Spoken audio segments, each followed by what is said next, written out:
Hello everyone, 2022 is upon us. Happy New Year. I hope you guys had an amazing and safe New Year's celebrations, and if you celebrated it, a wonderful Christmas as well.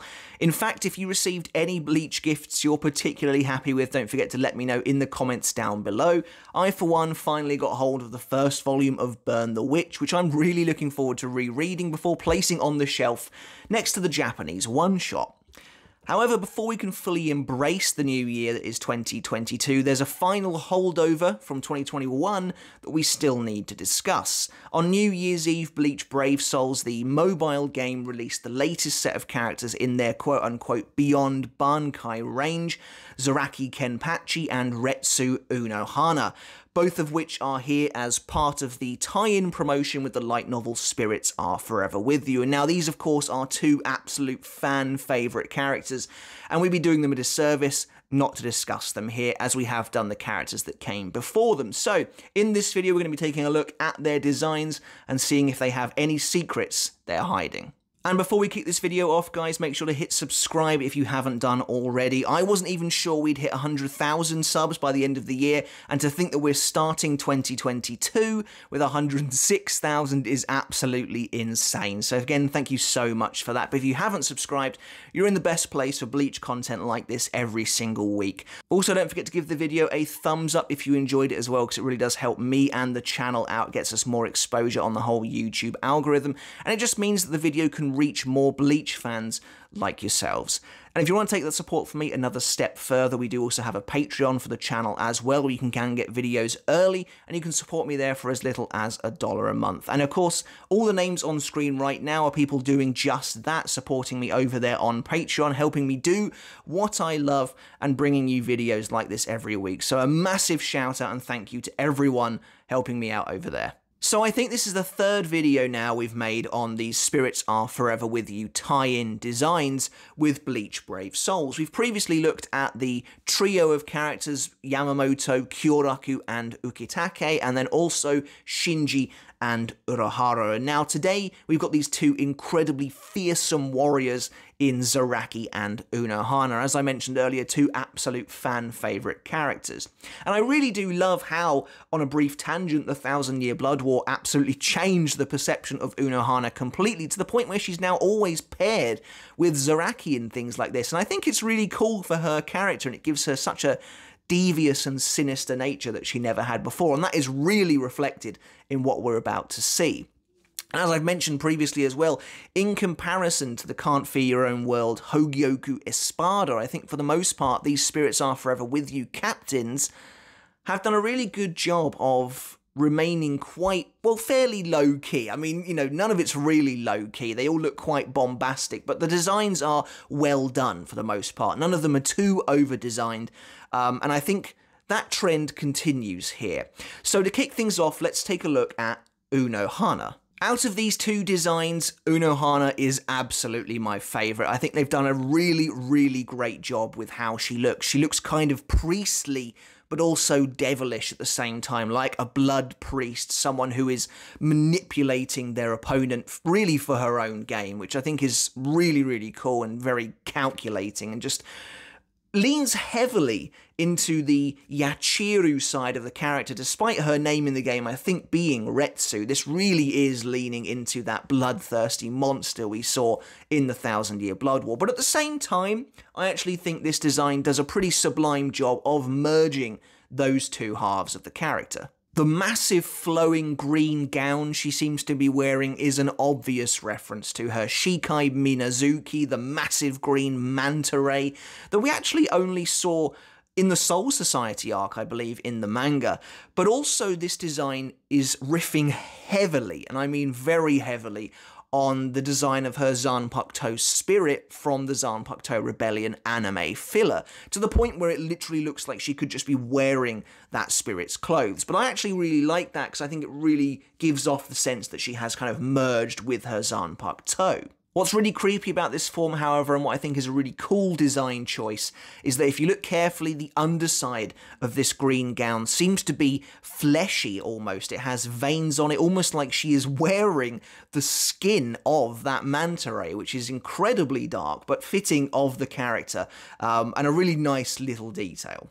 Of course, looming ever present behind her is the massive eye of Minazuki, her manta ray, but here it's gone from kind of being goofy and heartwarming like it appears in the Soul Society arc to being very ominous, you know, almost Eldritch-esque, this massive eye hanging behind her in the sky, draped in strings and ropes of blood. It's very, very, very sinister. You know, there's only so many synonyms I can use for how downright creepy Unohana looks, but the fact it evokes that feeling means that this design is a complete success as far as I'm concerned. Now, what I really, really think is clever about this form is how her hair is actually a mix of both of her hairstyles, again showing that fusion of the two versions of Unohana. It is, of course, unbraided and flowing, just like Yachiru's is, but at the same time it's twisting in and of itself, much like the original braided version of her hair, which I think is really cool. And then the end of the hair turns into stingers, essentially, like you might find on a ray, which she uses to stab her opponents, which again I think is a really nice little detail and gives off that creepy vibe of her controlling her hair with her mind. So of course, much of what we've seen in terms of the physical design of this character resembles her Shikai, and as you probably remember, Unohana's Bankai is the subject of much speculation among the fanbase, and unfortunately this form doesn't do much to alleviate that speculation like I was really hoping it would. It really just continues to tell us that she has a sword made of blood, and there seems to be some kind of blood manipulation going on with this form. But her Bankai is quite literally being represented by that sword of blood that she's wielding there, and then also there are the, as I mentioned before, ropes of blood connected to the giant eye, and they just seem to be kind of under her control, essentially. The theme of this form seems to be endless desire, as mentioned in the trailer, and that just goes back to that crucial aspect of Unohana's character, that she has this endless love for battle, and that's the entire reason she even learned healing techniques in the first place, was to extend her fights beyond the point of repair, beyond her broken body and the broken body of her opponent, as we see in her fight with Kenpachi. Now, though, that eternal love for fighting has really come to the surface, and she has literally been wrapped in her ability to keep fighting through healing. Her ultimate ability is really cool, and I do really like how it looks, taking that blood manipulation essentially to the max. We see it from the point of view of her victim initially, where she stabs them with the stingray stingers attached to her hair, and they seem to drain the enemy of blood, which then awakens the giant eye behind her and envelops her in a sort of thorny rosebush almost of blood vines, essentially, which is conceptual but really, really cool to look at, and it does kind of gives you maybe a slight sense of what her Bankai could actually be doing, in that it maybe is some kind of blood manipulation, but as is always the case, we really don't know in regards to what Unohana can do, and I only hope at this point that the anime expands on it a bit further. Much of this character does feel like a direct reference to her fight with Zaraki. Her third special attack sees her basically casting an area of effect heal before then slicing at the very same enemy, which of course is exactly the crux of that fight. She's always healing Zaraki and then killing him over and over again. In her second special attack, it looks like she summons a gigantic version of Minazuki's eye, which she then traps her opponents in before slicing at it, bursting the eye, which is disgusting, and then incapacitating her enemies. But again, it's really, really awesome.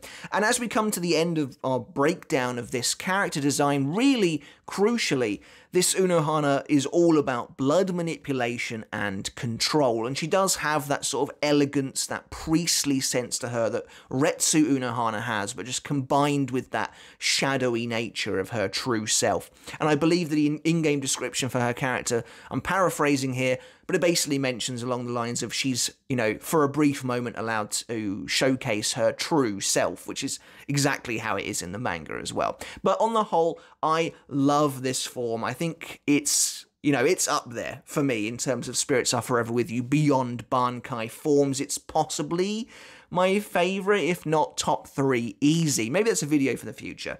But now, let's move on to Zaraki himself. Now, I'll be honest, I always thought Zaraki was going to be an interesting one when you look at the unique nature of his relationship with his Zanpakuto, Bankai, and all. But to be honest, looking at this is not the direction I thought they would take this character, and in that sense I commend them for this. I think they've actually been quite daring and in some ways meta with the route they've chosen to go. However, I'll be totally real with you, this is not my favourite design. I just don't think it comes together all that well, and I'll admit to being a little bit shallow here. I would have just loved to have seen a really hellish, monstrous Kenpachi, you know, like his Bankai turned up to 11. But that's not what we get, and in fact we don't really get a surface level representation of his Bankai at all here, but that's actually what I do think is cool about this design. So let's get on with this and kind of get into the details about what we're seeing here. So this is quite a simple form. It's quite literally Kenpachi Zaraki merged with Yachiru Kusajishi's Sanpo Kenju power. Now, the reason this is quite meta is obviously these forms are supposed to be Beyond Bankai, and we know from, well, both the manga but also from Kubo's more recent clarification that the little girl Yachiru is quite literally the embodiment of Zaraki's Bankai. She has split away from the rest of Nozarashi to represent his Bankai itself. So for Zaraki to now fuse with Sanpo Kenju, which was originally believed to be Yachiru's Zanpakuto, but was clearly just a manifestation of his greater power, is clever. It's clever. Even if it doesn't make, for in my opinion, the most pleasing looking design, it's a really neat idea, and it kind of, in my opinion, pays service to the amount of detail these designers actually put in to these characters, because this is another step that admittedly I probably wouldn't have gone with. I would have just made Zaraki look even more demonic than he does in his Bankai, because I think that would have been awesome. But I like this attention to detail, and I think they deserve to be commended for choosing this path. Now, much like Unohana before him, his hair is a mix of his two previous styles, and they are so drastically different that I don't think it comes together again as well as Unohana's does, but he has his original spiky hair from the first half of the series, and then at the back it kind of turns into his long, flowing, unkempt mullet from the second half of the series. So it's again kind of cool that they're kind of trying to show that dichotomy, but the dichotomy is considerably more obvious with Unohana, so it makes more sense there in my opinion. However, Zaraki's hair also has blue streaks in it, which seems to be referencing the colour of Boni's hair, you know, the skeletal creature that was part of Sanpo Kenju, and of course these two creatures play an enormous part in Zaraki's design here. The skeletal arm that Zaraki has and the bone sword that he wields is again, of course, a reference to Boni, while the other arm he has and the sort of short, blunt-looking sword is a reference to Lumpy, the other creature that is part of Sanpo Kenju. Zaraki also sports a massive tuft of black fur on the lumpy side, which again I think is supposed to be a reference to the fact that that creature is very furry, and I think they just changed the colour to make it fit Zaraki a little better, as I think it might have been a little bit too far to have a big tuft of like white fur on his arm. I think it would have looked really weird. I think changing the colour to black makes a lot more sense. Because Zaraki's form is so heavily influenced by Sanpo Kenju, he now of course has the triple slash maneuver that Yachiru showed in the manga as well, and this is showcased by blue and yellow strikes being shown during, for example, his normal attack string, but then followed up by a delayed pink slash, which is to show Yachiru's influence coming through. Speaking of his attacks, I love how unique his weapons are, which is of course a benefit to having Sanpo Kenju because they look like nothing else in the series. Particularly the Bone Blade looks amazing in-game as part of his character model.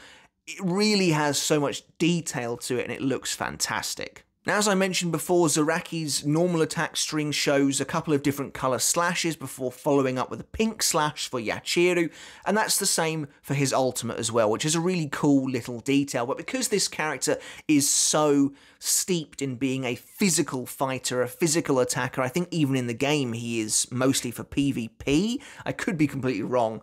But because of that, there's not a huge amount on show here that actually kind of has any kind of real hidden meaning.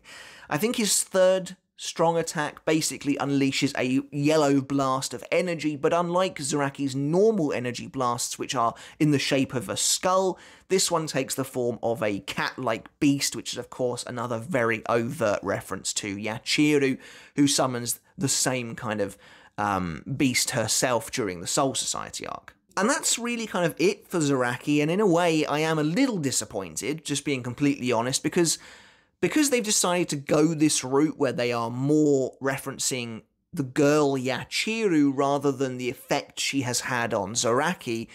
We don't really get anything from Nozarashi, but at the same time we do get something from Nozarashi because Yachiru is Nozarashi. This is where it all gets very conceptual and a little bit confusing, but I guess I would have just liked to have seen something from his Shikai and his Bankai, as opposed to effectively another character's Shikai, even though she is a part of him.